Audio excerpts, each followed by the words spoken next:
Penyembahan itu artinya memusatkan seluruh keberadaan hidup kita hanya kepada Tuhan. Dan tidak ada yang lain. Kita tidak punya andalan dan kekuatan yang lain. Kita boleh saja mendapat banyak situasi dan keadaan di dalam hidup kita. Baik itu diri kita sendiri atau apa yang kita lihat terjadi pada sekeliling kita. Tapi hal yang terutama adalah ketika kita membawa seluruhnya. Pekerjaan, hobi, target, mimpi-mimpi, cita-cita itu kita bawa untuk menyenangkan hati Tuhan. Dan itu bukan karena kita membawanya kepada Tuhan, tetapi kita melihatnya di dalam Tuhan dan melalui Tuhan. Saudara, Yesus sudah menyelesaikan segala sesuatu untuk saudara dan saya bisa datang ke tahta hadirat Allah.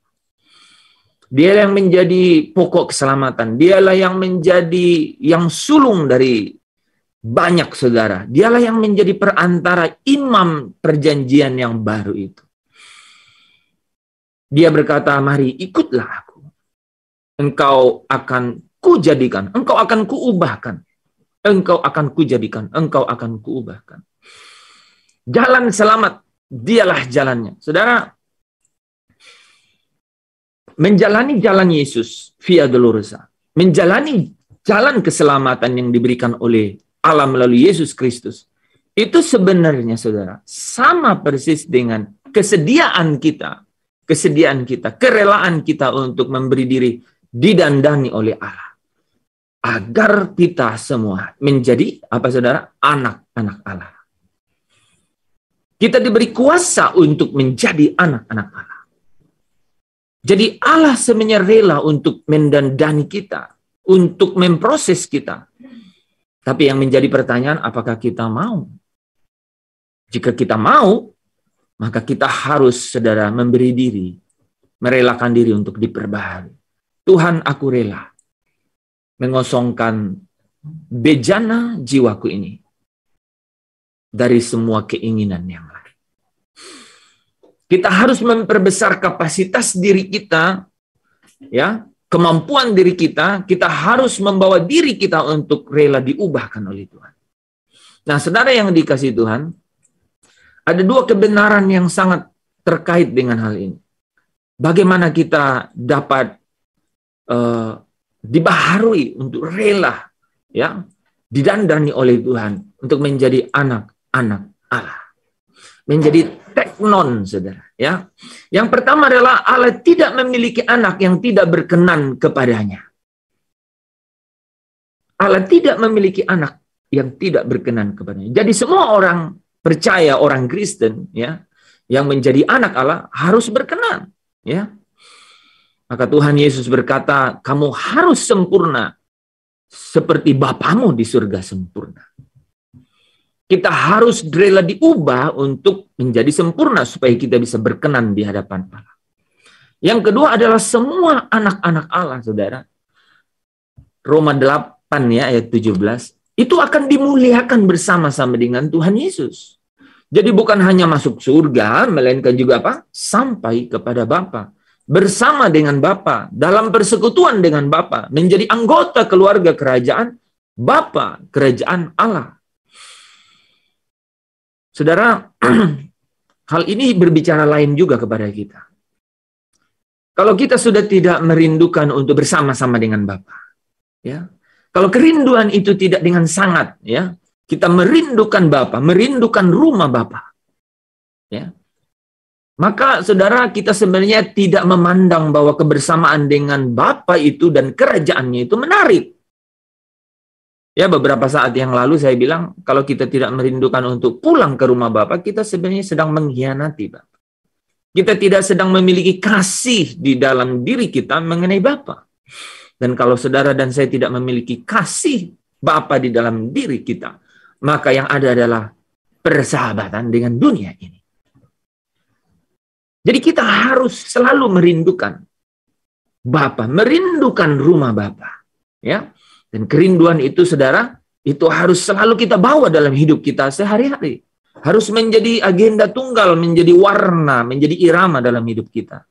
Kalau tidak demikian, kita harus mulai curiga ada apa yang salah dengan diri kita. Harus. Dan sadar atau tidak, saudara, kita banyak mengalami ya hal-hal seperti ini ya. Ada saat di mana kita tidak sedang merindukan suasana itu. Kita tidak rindu pulang ke rumah Bapa. Kita tidak rindu bersama dengan Bapa. Ya. Maka sering terjadi bahwa Tuhan membawa kita kepada keadaan-keadaan yang sulit. Ya, kita melihat mungkin kita banyak menghadapi keadaan yang sulit atau melihat orang lain dalam keadaan yang sulit. Ya, hal itu bisa memaksa kita untuk kemudian kita rindu pulang ke surga. Saudara, saya kira sudah saatnya kita menjadi orang Kristen yang benar-benar serius, memperkarakan semua ini. Ya. Semua orang yang percaya, yang mengaku percaya kepada Tuhan Yesus, dan bersedia menjadi anak-anak Allah, harus berjuang untuk menjadi manusia yang berkenan kepada Allah. Harus berjuang. Perjuangan ini harus menjadi agenda tunggal. Hanya saja, saudara, masalahnya adalah kita sudah terbiasa memiliki agenda atau irama hidup yang suka-suka kita sendiri. Ya. Sudah terbiasa dengan banyak agenda dan kita menganggap itu normal. Padahal itu tidak normal. Agenda hidup kita harusnya ada satu, yaitu berjuang menjadi manusia yang berkenan kepada Allah. Supaya kita ini bisa menjadi anak-anak kesukaan Bapa yang selalu rindu ya dengan Bapa, bersekutu dengan Bapa, ya. Rindu untuk pulang ke rumah Bapa. Saudara yang dikasihi Tuhan, kalau keadaan ini benar-benar ya bisa berlangsung, kita terus menjadikannya menjadi irama hidup kita, ya. Dan seseorang itu terus menjadikan itu menjadi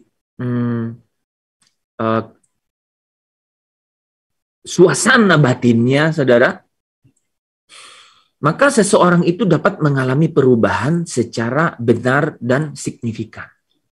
Ya, orang itu akan terus mengalami perubahan yang benar dan signifikan. Kalau memiliki irama seperti ini, ya, selalu merindukan untuk pulang ke rumah Tuhan, bersama dengan Tuhan. Ya, itu yang menjadi agenda tunggalnya dalam kehidupannya. Dan saudara, saya mau berkata, barulah kita pantas dan layak disebut anak-anak Allah.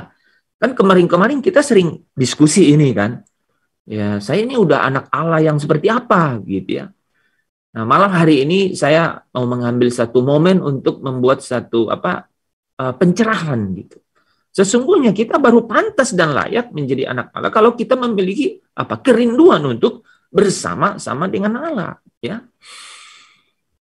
Yang rindu memiliki tinggal bersama-sama dengan Allah. Barulah kita pantas dan layak menjadi anak-anak Allah. Dan itu artinya apa? Yang Roma 8 ayat 17 katakan layak dimuliakan bersama dengan Tuhan Yesus. Jadi bagi orang percaya, proyeksi hidupnya bukan hanya masuk surga, melainkan juga dimuliakan bersama dengan Tuhan Yesus. Roma 8 ayat 17 katakan, dan jika kita adalah anak, maka kita juga adalah ahli waris. Maksudnya apa? Orang yang berhak menerima janji-janji Allah. Yaitu jika kita menderita bersama-sama dengan Dia, supaya kita juga dipermuliakan bersama-sama dengan Dia. Saudara, maka mulai sekarang, mari kita belajar untuk hidup di dalam apa yang saya sering sebut kedaulatan Allah. Artinya hidup sesuai dengan maksud Allah menciptakan kita.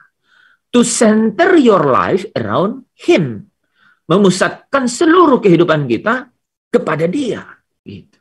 Hidup di dalam penurutan terhadap kehendak Allah. Atau kemarin kita sudah bahas, menjadi penurut-penurut Allah. Jadi saudara, menjadi penurut-penurut Allah itu artinya hidup dalam penurutan kepada kehendak Allah. artinya selalu memusatkan seluruh keberadaan hidup kita kepada Allah. Artinya hidup di dalam kedaulatan Allah. In God's authority.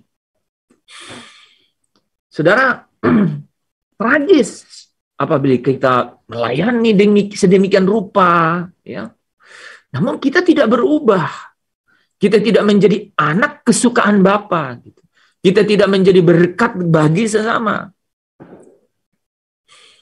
Tragis. Saudara, makanya orang Kristen yang benar itu imannya bukan iman yang menerima, saudara. Ya. Tapi iman yang rela melepaskan. Ya. Iman yang menuntut. Ya. Bukan iman yang selalu menerima atau iman yang menuntut, tapi iman yang rela, ya, melepaskan, rela memberi, ya. Bukan iman yang menerima, menuntut atau mengklaim janji-janji Tuhan, tapi iman yang rela melepaskan, iman yang rela memberi, ya. Kita malah harus berani berkata, apa yang belum aku serahkan kepadamu, ya Tuhan, ambillah, ya Tuhan. Mungkin kita tidak sadar. Kita mungkin tidak sadar. Kita harus katakan, Tuhan, apa yang belum aku, apapun yang menjadi kesenanganku, aku rela, Tuhan, ambillah daripada hidupku. Jadi memang inilah rencana kekal Bapa itu. Bapa itu memberi dirinya untuk disukakan hatinya oleh orang-orang yang memiliki model seperti yang Allah mau. Itu rencana Bapa yang kekal. Ya.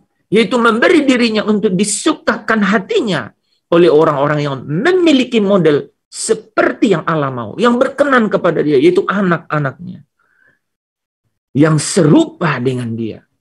Maka kalimat kamu harus sempurna seperti Bapa, saudara, sebenarnya bernada perintah untuk kita jalani dan alami sejak dari bumi ini.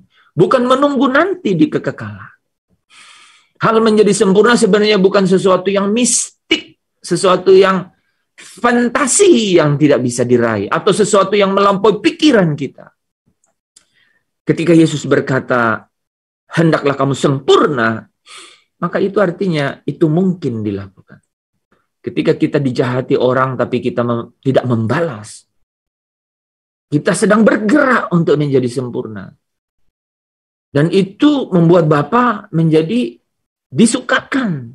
Bapa disenangkan dengan tindakan kita itu. Jikalau kita terus melakukannya, maka kita membuat karakter hidup kita, ya, menjadi terbentuk. Firman itu jadi ditulis dalam pikiran dan perasaan kita, menjadi karakter. Suatu hal yang sangat menguntungkan hidup saya dan saudara. Ya. Jika kita terus belajar sempurna seperti Bapa dan makin sempurna di dalam setiap keadaan atau apapun yang kita jalani setiap hari. Saudara, tapi mungkin saudara bertanya, lalu mengapa ada orang Kristen yang tidak berusaha menjadi sempurna atau menjadi anak-anak Allah yang berkenan? Jawabannya saudara adalah karena mereka tidak mengasihi Bapa dengan sungguh. Kasih Bapa itu sesungguhnya, sejatinya belum tentu ada di dalam orang itu. Setiap orang tentu memiliki masa lalu yang kelam, ya. Tapi jika mengasihi Allah, ya, maka kita berusaha untuk berkenan. Banyak orang tidak berusaha mengasihi Allah. Ya. Kalau kita mengasihi Allah, maka kita dapat dibawa keluar dari kekelaman hidup masa lalu, dan kemudian kita dapat dibentuk oleh Allah. Kita harus rela untuk keluar dari situ. Ya. Keluar dari hidup kita yang sia-sia. Untuk masuk ke dalam kedaulatan Allah.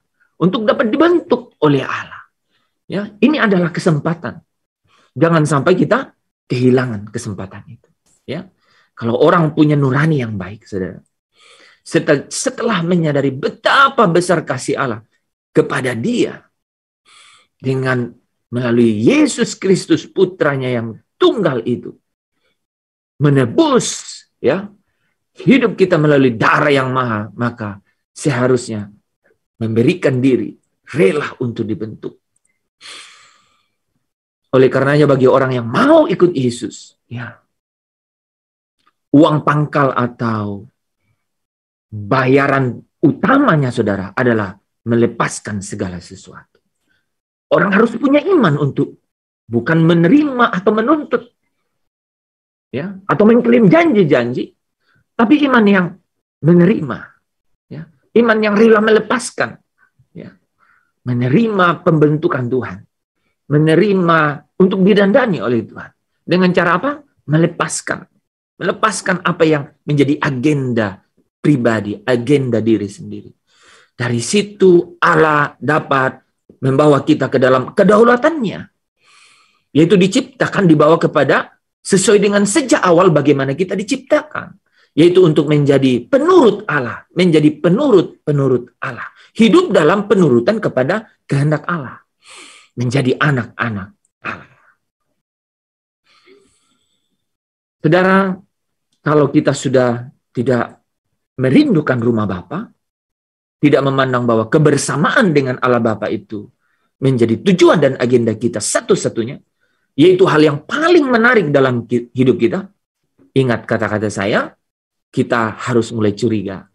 Ada yang salah dalam hidup saya dan saudara. Mari kembali dan lihat bahwa hanya dengan memiliki gairah untuk pulang ke rumah Bapa, saudara akan masuk dalam proses yang terus-menerus menjadikan saudara terbentuk secara signifikan dari hari ke hari, dari satu kemuliaan kepada kemuliaan yang lebih besar lagi. Berpujilah Kristus, bagi Dialah segala pujian dan hormat.